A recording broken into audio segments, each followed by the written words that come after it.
programang ito ay rated SPG. Striktong patnubay at gabay ng magulang ang kailangan. Maaaring may masiselang tema, lengguwahe, karahasan, sexual, horror o droga na hindi angkop sa Dad, please naman.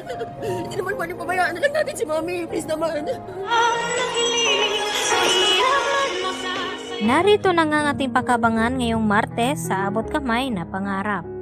Hindi nga natuloy itong si Doc Carlos Benitez na sumama dito kina Lynette at Annalyn sa Japan dahil nagulat nga ito dito sa tawag dito ni Zoe sa kanya at dito na nakiusap itong si Zoe na magkita daw sila dahil may kailangan siyang sabihin at kinakailangan daw na tulungan ni Carlos Benitez itong si Moira. At dito nga na ipinaliwanag ni Carlos dito kay Lynette at Annalyn na sila na lang muna mauna doon sa Japan at susunod ito dahil may mahalagang pasyente nga daw itong si Doc Carlos Benitez at hindi niya pwedeng ipagpaliban. At dito nga na sinabi ni Lynette kay Carlos na hindi ba daw pwede na sa pagbalik na lamang daw nila gagamutin ni Carlos itong kanyang pasyente na sinasabi nito.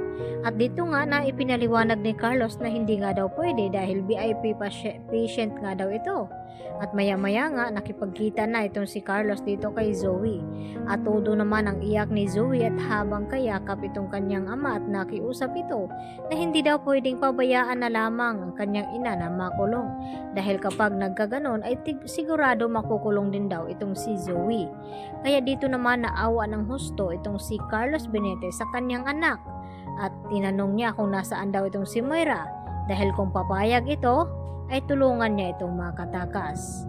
At dito nga, pumunta itong mga pulis sa hotel kung saan nanuluyan itong si Moira at laking gulat ng mga kapulisan na tila magulo itong kwarto na naabutan ng mga pulis at wala na si Moira doon at naisip ng mga pulis na baka ay tumakas na nga ito.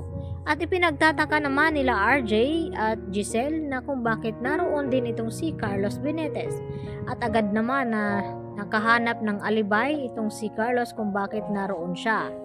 At hindi naman tinatantana ng mga pulis na hindi mahanap itong si Moira. Lalo pa ngayon na tila mas pinahigpit pa itong kaso na kanyang kahaharapin dahil sa nasabing pera na itinago ni Moira na natagpuan naman ng isang matanda at isinuko sa mga pulis. At naniwala ito na itong pera na natagpuan ay galing nga sa masama. At tinanong ng pulis kung namumukhaan ba ng matanda ang babaeng sinasabi niya, ay dito na ipinakita ang larawan ni Moira. At itinuturo naman ng matandang ito na yan nga ang babaeng nagbaon sa pera doon sa bakanteng lote. At walang duda na si Moira nga iyon. At hindi lang iyon dahil hindi tumitigil itong mga pulis na hindi mahanap itong si Moira.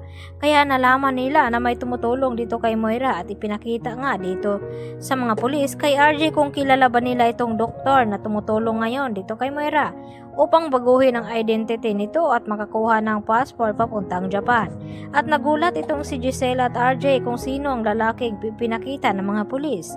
At dito nila napagtanto na si Doc Carlos Benitez nga ito at kung papaano nagawang tulungan ni Carlos ditong si Moira at anong kanyang koneksyon. Kaya naman madadawit itong si Carlos Benitez dito sa kaso na kakaharapin ngayon ni Moira dahil mas papahirapan mga pulis na makatakas itong si Moira ngayon pa na mas matimbang at malakas itong kaso na isinampa dito ni RJ sa kanya dahil gusto nga nila na mabigyan ng hustisya ang kanyang ama na si Don Pepe. Kaya naman ay agad na kumilos itong si RJ at itong si Giselle na hindi hayaang makatakas at makaalis ng bansa itong si Moira. Kaya yan ang ating patuloy na pakaabangan kung dito na nga matitimbog itong si Moira. Yan lang po at marami pong salamat sa inyong panonood dito sa aking munting channel.